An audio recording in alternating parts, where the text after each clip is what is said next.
on the march. The empire's on the run. Alex Jones and the GCN Radio Network. The month of February is all about Valentine's Day. Big heart-shaped boxes filled with delicious candy. What if we, the Patriots, hijacked Valentine's Day and instead made it about human liberty and individual empowerment? I'm all about human potential. I'm all about the individual being empowered. The establishment is the opposite. That's why they spike our water with fluoride and GMO, estrogen mimickers, and the rest of the garbage. InfoWars is striking back in the month of February with Human Empowerment Month. How we can come together and win the human race. And to celebrate the kickoff of Human Empowerment Month, we're slashing prices on InfoWarsLife.com products like Super Male and Super Female Vitality. The sale is only running for the month, 20% off, and there's a lot of other powerful specials at InfoWarsLife.com. InfoWarsLife.com, celebrating human potential in the month of February. Visit InfoWarsLife.com to find this special and many others in the month of February. Again, InfoWarsLife.com or 888-253-3139. The average person's life is filled with unexpected challenges. Unlock the energy it takes to defeat these daily beasts with Super Male or Super Female Vitality, specifically designed to assist the body in regulating proper hormone balance to create superior vitality in males and females. Supercharge and conquer your world at InfoWarsLife.com or call 1-888-253-3139. The government's Department of Homeland Security is buying up loads of ammo. At the same time, they're restricting civilians' rights to own and purchase firearms. Can you put two and two together? Infidel Body Armor can stop every round, including hollow points and .308 sniper rounds, is reasonably priced and fully legal. But for how long? Go to InfidelBodyArmor.com, spelled INFIDEL bodyarmor.com. Infidel Body Armor. Just won't quit. Used since before the days of the Roman Empire to support the body's natural systems and enhance overall health. Introducing the new InfoWarsLife.com oil of oregano formulation, a highly advanced nutraceutical form of this key herb that has been traditionally used by civilizations for thousands of years to promote health. We have now procured the most high quality and potent forms of oregano oil on the market, sourced from top leading manufacturers to ensure a concentrated level of bioactive ingredients. Extracted directly from the wild herb and sealed in easy-to-use capsules, you will no longer need to endure the burning of liquid oregano on the tongue.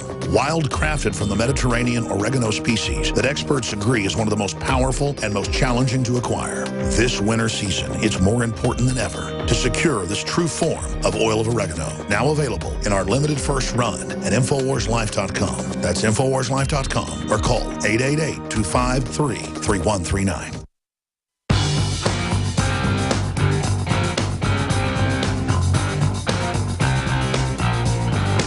Leading a frontal assault on the lies of the New World Order, it's Alex Jones on the GCN Radio Network.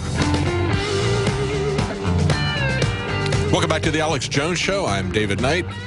We're taking your calls at 800-259-9231. We're talking about vaccines because there's a massive push on by the media as well as social networks to push against informed consent. Mandatory vaccines strike at the very heart of medical ethics.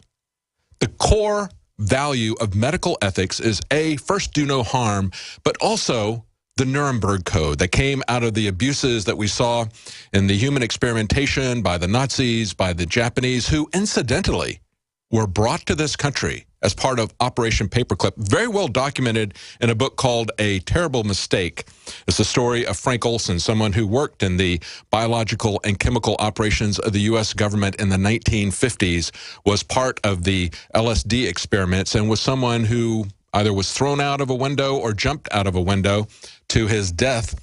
It is a very, very well documented book. I would suggest that to anyone, if you want to know the beginnings of the kind of criminal actions that we see in this country that have taken to an extreme extent here, as we now have people pushing against informed consent, the very basis of the Nuremberg Code. Of course, when you bring in scientists that had been experimenting on people, when you make them a part of the U.S. government medical programs, you should expect that you're going to see the same types of things done secretly to people, whether it's troops or whether it's the Tuskegee experiments or things like that we see going on at the EPA. They have absolutely nothing but contempt for our informed consent, and that's a very dangerous proposition.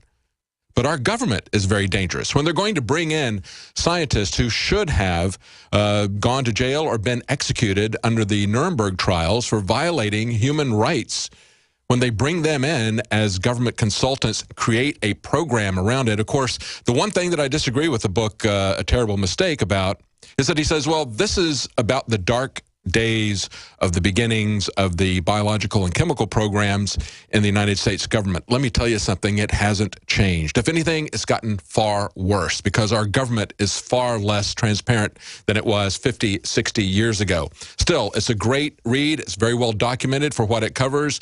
Even if he doesn't believe that's still going on, we know that it's going on. And the fact that it went on, then where are the changes that would keep that from happening again? Our government has nothing but contempt for people who try to stop human experimentation, as we saw with the EPA experiments, as we see now with the push by the government, by the media, to wipe out informed consent. That's the basis of our medical ethics. But, of course, we can also talk about the safety and the efficacy of these things, and that's what I want to take your phone calls about, your personal experiences with this. Before we do, I want to let you know that this hour of the Alex Jones Show is brought to you by the products that you'll find at InfoWarsLife.com.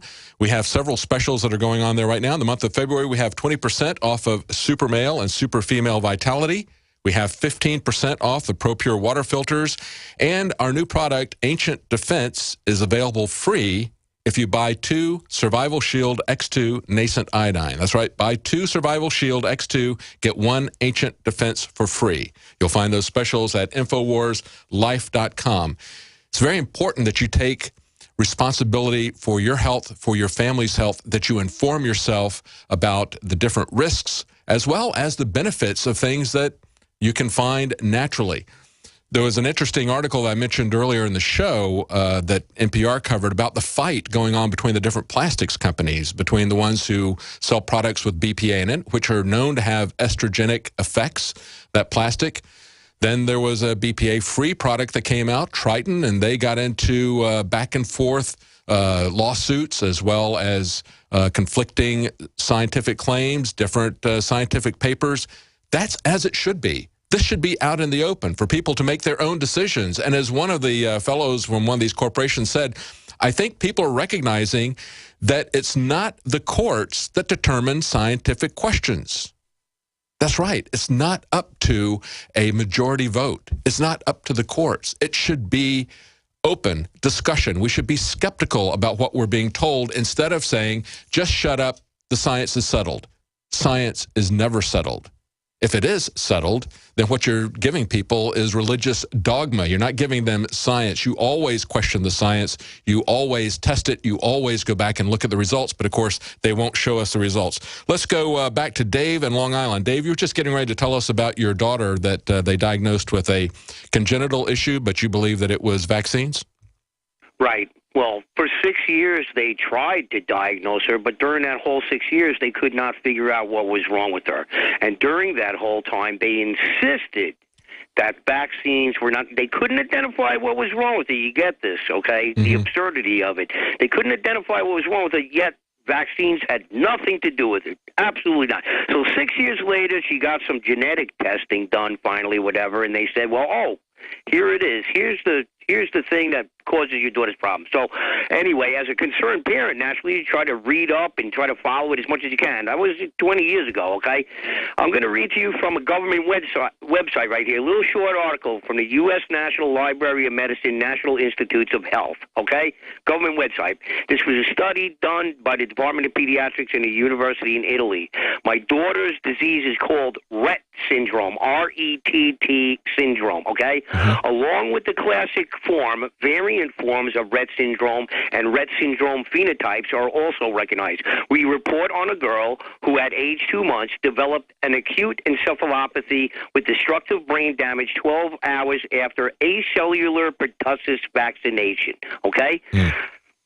3 months later, the girl manifested a Rett syndrome phenotype, okay?